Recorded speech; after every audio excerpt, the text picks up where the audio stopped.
Young people like us have been fighting for years to get politicians from all parties to stop Adani's coal mine.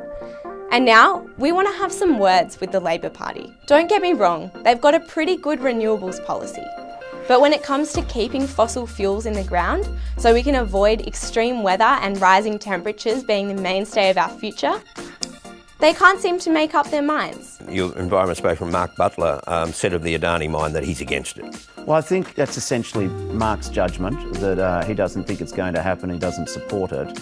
That's why ahead of Labor's national conference in December, we are going to annoy the heck out of federal politicians and candidates until they feel the heat and stop Adani. Get off the fence, join those in their party who are already speaking up against Adani and help us stop this mine for good. Sound like fun? Here's how we're going to do it. First of all, we're going to become citizen detectives and scope out where every Labor MP and candidate stands on Adani.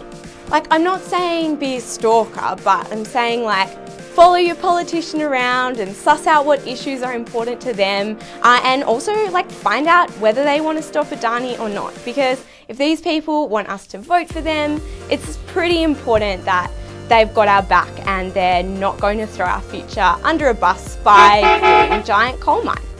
Then we'll make sure this is an issue that does not go away by turning out to every event they run, asking questions about Adani, getting on the phones and having rallies everywhere. No, so picture this, it'll be like the time when Millie was chasing Malcolm Turnbull being all why won't you stop Adani? And he was all I'm scared of you, leave me alone.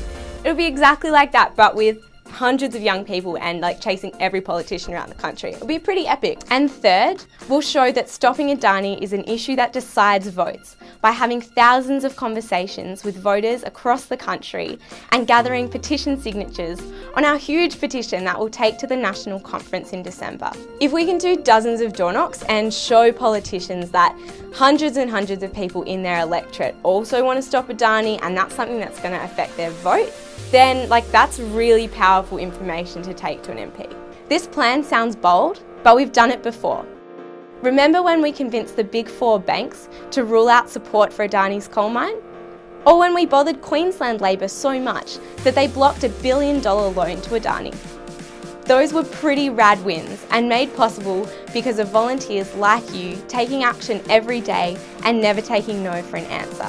Working with young people is the best. There's no feeling like winning a campaign that you've been working on with your friends for years. Aaron Daddy Roy has this quote that's the world is a millipede that inches forward on millions of real conversations, which is a really nice way of speaking to the importance of having conversations with voters, with politicians, with business people, with your mum about climate justice and stopping Adani and why it's so important, because that's how we're going to move to the future that we want to see. Now's the time to use our power again and shift the politics to stop Adani for good. Let's make it happen. One more time for the people at the back. You can't have a legit climate policy if you keep exporting fossil fuels. Looking at you, Labor. Looking at you.